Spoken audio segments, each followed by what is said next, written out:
Express Pasabog Top 3.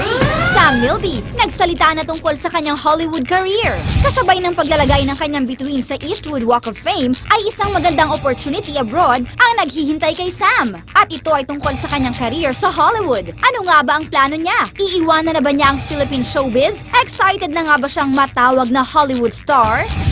February, ang alis ko. I'll be there for at least 3 months. Puro auditions ang gagawin ko. Wala pang guaranteed work. Express Pasabog Top 2. Alex Gonzaga, walang pahinga. Tumutodo na talaga sa pagiging busy ang prinsesa nating si Alex Gonzaga dahil bukod sa kanyang teleseryeng P.S. I Love You at hosting sa Juicy at Hey, It's Saturday ay hindi na rin mapipigilan ang sunod-sunod na pagdating ng proyekto para kay Alex. At isa na nga rito ang pagdami ng kanyang endorsements.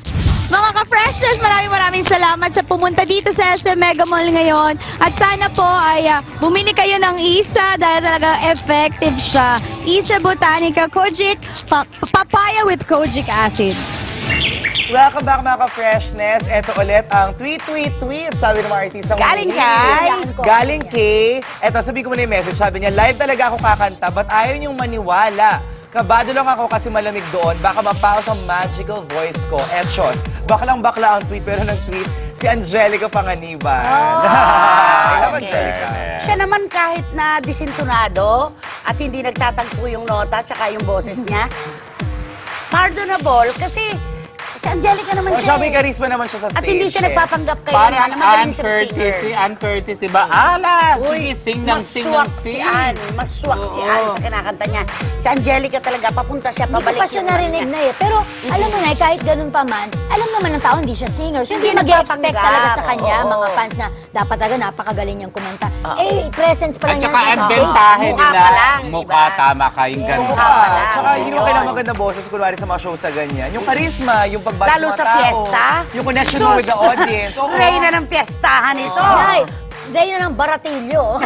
Panahon pa ng Baratillo. Oo, Baratillo Facebook ka. message. Okay, ito galing naman kay Ramil Espanyo Dulay. Ito, grabe Juicy, di ako natutulog hanggat di ko po napapanood yan, lalo na mga blind items. Thank you. Minsan nakakaasar, di ko mahulaan kung sino. By the way, Nay Christy, the best ka talaga. Salamat po. Wala si kinatawan. Thank you. Wala si kinatawang Alex Ito, Gonzaga. shalala, nice blind item. Thank you. The best. I see, you're Ano the ba, man. ganun daw ako? I Man see. ka You're na? the man? You're the man. Anong kalokohan to? Anyway, Di thank ba you, thank you. Kyombo? Talaga ba nakalagay? Oh, I see, you're the man. Ay, Kyomboy Hindi, siya. parang ibig sabihin, ikaw na. Yes. Ikaw na, Ang ikaw na. ang lalaki. Oo. Ito nag-gig for Alex naman, tumataba ka na pero sexy pa rin, okay? tumataba na ba nung lagay na yun si Kaya Alex? Ano ba yun? Sobrang Ay, kasi makalala. sa TV, nag-a-add po ng 10 pounds. Oo, Kaya akala niya pagpasensya rin siguro. ako mataba ako sa TV, ha? Talagang... So, kay Shalala, ilang camera nakatutok sa kanya ngayon? So, pinagsasorry ka. Paano na lang kami? Diba? Ano, luluhod kami para humingi ng tawad? Kasi totoo lang Ramil, tayo, diba? thank you Yes, so much. thank you so much. At dahil dyan, meron kang gift pack from Juicy and Ay! T-shirt. Yan. Congrats. Visit our Facebook, Juicy on TV5. On Twitter namin, Juicy on TV5. Our website, www.juicyontv5.com. Okay. Ito, total Thank you, kuda ng Ramil. kuda. O ano pa sasabihin mo? Kasi lahat yung sinasabi mo, dinudugtungan mo pa. Hindi talaga naman ikaw ako na yung payat, si Alex Gonzaga, hindi ikaw. Hindi, kaya nga sinasabi ko, ang mga artista po talaga, pag nakita nyo sa TV, eh parang akala nyo laki-laki. Oo, Kaya pag nadadagdagan. nakita ka sa person, ay, ang payat mo pala. Kasi nga po, nag-a-add po ng 10 pounds sa mga hindi nakakita. Alam mo, anak, hinahamon ka. Alam mo bang kontrabida de primera? Ilan ba yung Sa edad timbang mo niya? ngayon? Aber? Ay, anong pakialam mo? Oh! Yan ang hirap, baka nakakalimutan mo. Pinch hitter ka lang. Oh! Pinch hitter? Yeah. Okay, siya lang. Anyway, Okay, ito ang Baon ka. baon ko dahil tungkol din ito sa best friend mo, si Judy Ann Santos. Okay. Sa nalalapit na Metro Manila Film Fest, alam mo ba yung dalawa? Tensyonado. Dahil? Hindi na sila makatulog at saka isip sila ng isip. Minsan tumatawag sila sa akin, dagdagan pa natin ng promo. House husband. Alam mo, sabi Ikaw ko, pala sa oo, promo. yung house husband. Sabi ko, marami na.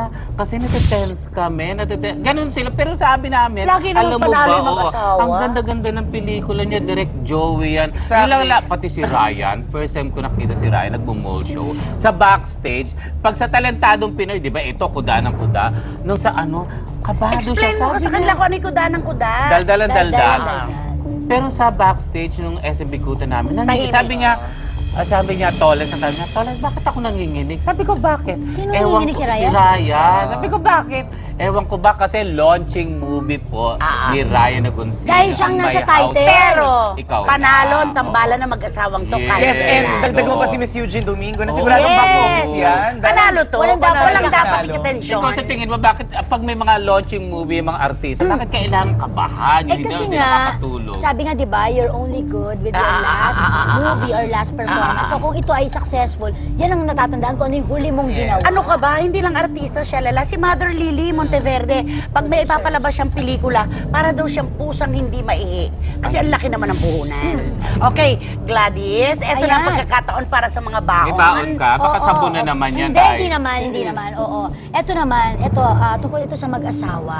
Mag-asawang Blind show- item? Yes, blind Ay, item. blind! Ay. I love it.